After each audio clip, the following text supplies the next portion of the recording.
اعوذ باللہ من الشیطان الرجیم بسم اللہ الرحمن الرحیم قال علی علیہ الصلاۃ والسلام فی سعۃ الاخلاق کنوز الارزاق۔ اخلاق جس کا اچھا ہے اس کے آثار ہم بیان کر رہے تھے۔ اس کا ایک اثر یہ ہے کہ انسان کی رزق و روزی میں اضافہ ہوگا۔ مولا علی فرماتے ہیں کہ اچھے اخلاق میں رزق کے خزانے چھپے ہوئے ہیں۔ اللہ اکبر۔ جس انسان کا اچھا اخلاق ہوگا اس کے رزق میں اضافہ ہوگا۔ اکثر افراد پوچھتے ہیں قبلہ بتائیں کہ کیا کریں کہ رزق میں اضافہ ہو، رزق کی بڑی تنگی ہے۔ مولا فرماتے ہیں اچھے اخلاق کے مالک بنو، رزق میں اضافہ ہو جائے گا۔ اور ایک اثر یہ ہے کہ انسان جب اچھے اخلاق کے مالک بن جاتے ہیں تو صلہ رحمی ہوتی ہے، لوگوں میں محبت بڑھتی ہے اور وہ شہر آباد ہو جاتے ہیں۔ جس گاؤں میں، جس قبیلے میں اور جس شہر میں آپ دیکھیں اگر برے اخلاق کے مالک ہوں، ہر جگہ ہر چیز پہ لڑتے ہوں تو وہ شہر برباد ہو جاتے ہیں۔ اگر شہروں کو، قوموں کو، قبیلوں کو، اپنے خاندان کو جڑا دیکھنا چاہتے ہیں، جڑا ہوا دیکھنا چاہتے ہیں کہ آباد رہے تو اچھے اخلاق کے مالک بنے۔ امام صادق علیہ الصلاۃ والسلام فرماتے ہیں ان البر وحسن الخلق یعمران الدیار ویزیدان فی الاعمار۔ عمر میں بھی اضافہ ہوگا، شہر بھی آباد ہوں گے، اور اس حساب سے اگر انسان اچھے اخلاق کا مالک ہے تو اس کی عمر بھی طولانی ہو جائے گی۔ اور ایک اثر یہ ہے کہ لوگ اس سے محبت کریں گے، محبوب بن جائے گا لوگوں کے درمیان۔ خدا کا محبوب تو ہے ہی ہے، لیکن لوگ بھی اس سے محبت کریں گے۔ حسن الخلق یثبت المودہ۔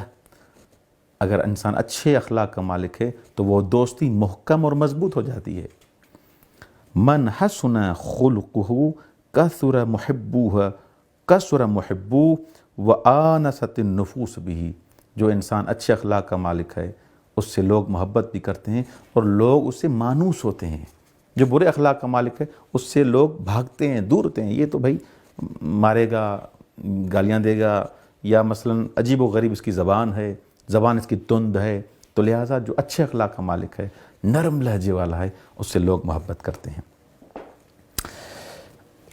اب سوال یہاں پر یہ ہوتا ہے کہ جو انسان اچھے اخلاق کا مالک نہیں، برے اخلاق کا مالک ہے، اس کا کیا اثر ہے؟ اس کا دنیا میں کیا اثر ہے؟ آخرت میں کیا اثر ہے؟ سب سے پہلا اس کا اثر یہ ہے کہ جو انسان برے اخلاق کا مالک ہے، روایت میں یہ وارد ہوا ہے کہ اس کے اعمال نابود ہو جاتے ہیں، اس کے اعمال نابود اور برباد ہو جاتے ہیں، تباہ ہو جاتے ہیں۔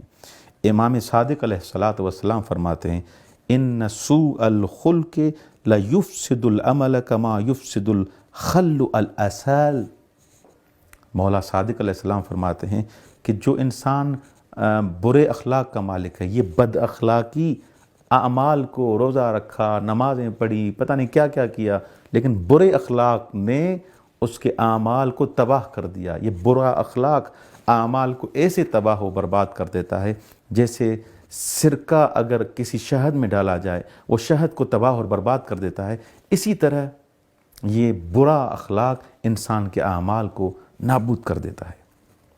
اور ایک جو اثر بیان کیا گیا ہے وہ یہ ہے کہ جو برے اخلاق کا مالک ہے وہ توبہ نہیں کر پائے گا، اس کو توفیق ہی نہیں ہوگی توبہ کرنے کی۔ امام رسول خدا صلی اللہ علیہ وسلم فرماتے ہیں اب اللہ لصاحب الخلق السیء بالتوبہ فقیل یا رسول اللہ کیف ذلک قال لأنہ اذا تاب من الذنب وقع فی اعظم من الذنب الذی تاب منہ۔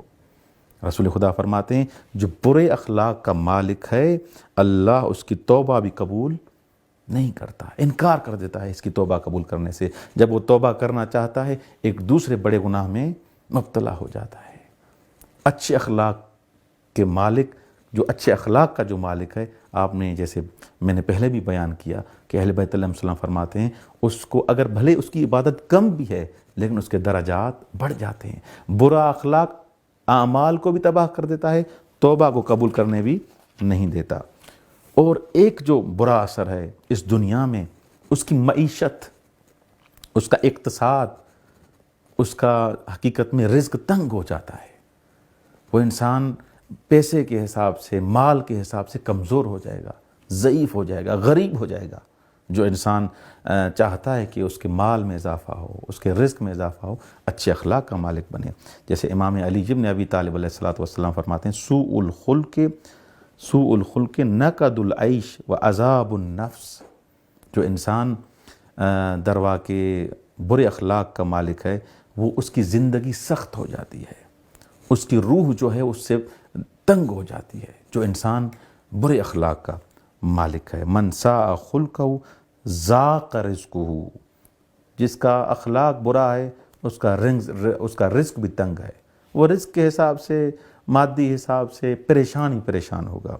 تو لہٰذا جو انسان برے اخلاق کا مالک ہے، اچھا ایک اور صفت، جیسے اچھے اخلاق کا مالک، اس کے دوست بھی زیادہ، لوگ بھی اس سے محبت کریں گے۔ من ساء خلقہ اعوزہ الصدیق والرفیق، جو برے اخلاق کا مالک ہے، دوست اس کے بھاگ جائیں گے، دوست اس کے پراکندہ ہو جائیں گے، اس کو دوست چھوڑ کے چلے جائیں گے، بھئی تم تو برے اخلاق کے مالک ہو۔ تو لہٰذا اچھا اخلاق ایک ایسی عظیم صفت ہے، وہ انسان کو باکمال بنا دے گی، اس دنیا میں بھی آخرت میں بھی۔ والسلام علیکم ورحمۃ اللہ وبرکاتہ۔